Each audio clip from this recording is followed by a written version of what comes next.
আসসালামু আলাইকুম। আজকে আপনাদের সাথে আমি খুবই সহজ এবং ভীষণ মজার শীতের সবজি রেসিপি শেয়ার করছি। যারা কখনো সবজি রান্না করেননি তাদের জন্য আমি পুরো স্টেপ বাই স্টেপ তুলে ধরেছি। আশা করছি আজকের রেসিপি দেখলে আপনাদের কোনো রকম ভুল হবে না। আর এই রেসিপিটি অবশ্যই বানিয়ে দেখবেন, এই শীতে খেতে ভীষণ মজা লাগে। তো প্রথমেই একটা কড়াইতে আমি পর্যাপ্ত পরিমাণ পানি ফুটিয়ে নিয়েছি। এর মধ্যে দিয়ে দিলাম গাজর। এখানে দুইটা মিডিয়াম সাইজের গাজরকে কিউব কিউব করে কেটে নিয়েছি। এখন এই গাজরটাকে প্রায় 90% মতো সেদ্ধ করে নিতে হবে। এই তো প্রায় 3-4 মিনিট পর এই গাজরটা সেদ্ধ হয়ে গেছে, এটি দেখুন। এই পর্যায়ে এর মধ্যে দিয়ে দেব ফুলকপি। ফুলকপি সেদ্ধ করতে হবে না, জাস্ট ভাপ দিয়ে নেব, এর জন্য লাস্ট পর্যায়ে দিচ্ছি। ফুলকপিটা দিয়ে 1 মিনিটের মতো ভাপিয়ে নিলেই কিন্তু হয়ে যাবে। আর এগুলোকে এখন একটা ছাঁকনির মধ্যে ঢেলে ভালো করে ধুয়ে নিতে হবে। আমি কিন্তু প্রথমেও ধুয়ে নিয়েছিলাম, তবে সেদ্ধ করেছি, আবারও ধুয়ে নিচ্ছি। এবার একই কড়াইতে আমি পানিটা ঝরিয়ে তারপর দিয়ে দিচ্ছি 3 থেকে 4 টেবিল চামচ তেল। এই সবজি রান্নায় তেলটা একটু বেশি পরিমাণে লাগবে, এটা মাথায় রাখবেন। তেলটা হালকা গরম হয়ে গেলে দিয়ে দিচ্ছি বেগুন। এখানে আমি বড় সাইজের যে গোল বেগুনগুলো আছে সেগুলো একটা নিয়েছি। আর এর মধ্যে একটু লবণ আর হলুদ দিয়ে বেগুনগুলোকে ভালো করে ভাজতে হবে। অনেকেই আমাকে বলেন যে এত বারবার হলুদ লবণ দেওয়ার কি দরকার। আসলে আমরা যে সবজিগুলো ভাজি সেগুলো আলাদা করে মাখিয়ে নেওয়া ভেজাল, তাই আমি একেবারেই পাতিলে দিয়ে তারপর হলুদ মরিচ দিয়ে বা লবণ দিয়ে ভেজে নিই। এতে করে আলাদা করে বলে নিয়ে মাখানোর প্রয়োজন হয় না। এই তো দেখুন বেগুনগুলো ভাজা হয়ে গেছে। আর বেগুনগুলো এমন ভাবে ভাজতে হবে যেন আমরা ভাত দিয়ে এরকম ভাজা বেগুনটাই খেতে পারি। ঠিক এমন ভাবে ভেজে তারপর উঠিয়ে নিচ্ছি। এখন হাঁড়িতে আবারও 2 টেবিল চামচ তেল দিয়ে দিচ্ছি আর দিয়ে দিচ্ছি মিষ্টি কুমড়া। এখানে অর্ধেকটা মিষ্টি কুমড়া আছে মিডিয়াম সাইজের। এবার মিষ্টি কুমড়ার মধ্যেও অল্প একটু লবণ আর হলুদ দিয়ে এগুলোকে ভেজে নেব। আমি দেখেছি অনেকে এগুলোকে সিদ্ধ করে তারপর রান্না করেন, তবে সিদ্ধ করে রান্না করার চেয়ে এরকম ভেজে রান্না করে দেখবেন, এটা খেতে আরো 3 গুণ মজা হবে। মিষ্টি কুমড়াটা যখন এরকম গোল্ডেন কালার চলে আসবে আর এরকম দেখুন সেদ্ধ হয়ে যাবে, তার মানে মিষ্টি কুমড়াটাও হয়ে গেছে। এখন এগুলোকেও উঠিয়ে নেব। এখন বাকি তেলের মধ্যে দিয়ে দিচ্ছি 1/2 চা চামচ 5 ফোড়ন। তবে আপনাদের কাছে যদি 5 ফোড়ন না থাকে অথবা 5 ফোড়নের গন্ধ পছন্দ না, তাহলে এখানে 10 থেকে 12টা আপনারা মেথি দানা দিয়ে নেবেন। 5 ফোড়ন নয়তো মেথি যে কোনো একটা দিতেই হবে। এখন এর মধ্যে 2টা শুকনো মরিচ দিয়ে দিলাম। শুকনো মরিচ আর 5 ফোড়নটাকে কয়েক সেকেন্ডের জন্য একটু ভেজে নেব, যাতে পুড়ে না যায়, খেয়াল রাখবেন।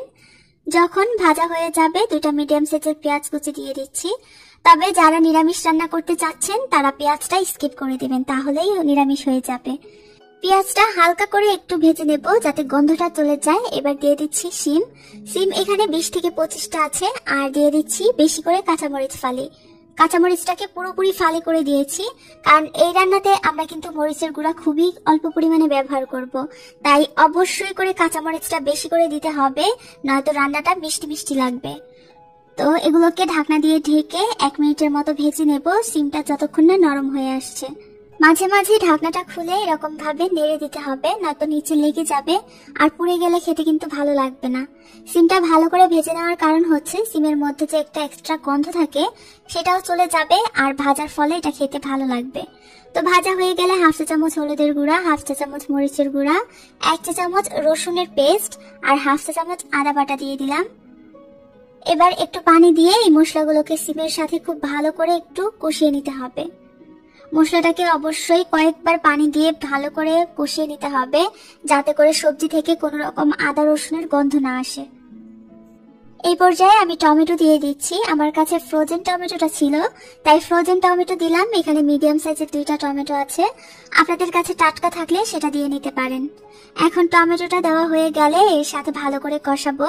যেহেতু টমেটোটা ফ্রোজেন তাই এর থেকে একটু পানি বের হবে, সেই পানি দিয়েই এই মশলাটাকে ভালো করে কষিয়ে নিয়েছি। একটা সময়ে দেখবেন মশলাটা এরকম ভেসে উঠেছে তেলগুলো, তখন দিয়ে দিতে হবে গাজর আর ফুলকপি, যেগুলো আমরা সেদ্ধ করে রেখেছিলাম। এখন গাজর ফুলকপি দিয়ে ভালো করে মশলার সাথে মিশিয়ে নিয়েছি আর ঢাকনা দিয়ে ঢেকে 3 থেকে 4 মিনিট রান্না করব। মাঝে মাঝে ঢাকনাটা খুলে এরকম একটু নেড়ে দিবেন, যাতে করে নিচে মশলাগুলো লেগে না যায় আর পুড়ে না যায়। এখন যখন 4-5 মিনিট হয়ে যাবে তখন ভেজে রাখা মিষ্টি কুমড়া আর বেগুনটা দিয়ে দিচ্ছি। এখন সবগুলো সবজি একসাথে ভালো করে নেড়ে মিশিয়ে অল্প একটু পানি দিয়ে দিচ্ছি। পানিটা এমন ভাবে দিতে হবে যে সবজির নিচ পর্যন্ত যাতে থাকে, বেশি পরিমাণে দিলে সবজিগুলো গলে যাবে। পানিটা দেওয়া হয়ে গেলে ঢাকনা দিয়ে ঢেকে এবার মিডিয়াম আঁচে এই সবজিগুলোকে রান্না করতে হবে। কিছুক্ষণ পর যখন এরকম ঝোলটা টকবগিয়ে ফুটতে আরম্ভ করবে তখন একটু নেড়ে দেখে নেবেন আপনাদের সবজিগুলো সেদ্ধ হয়েছে কিনা।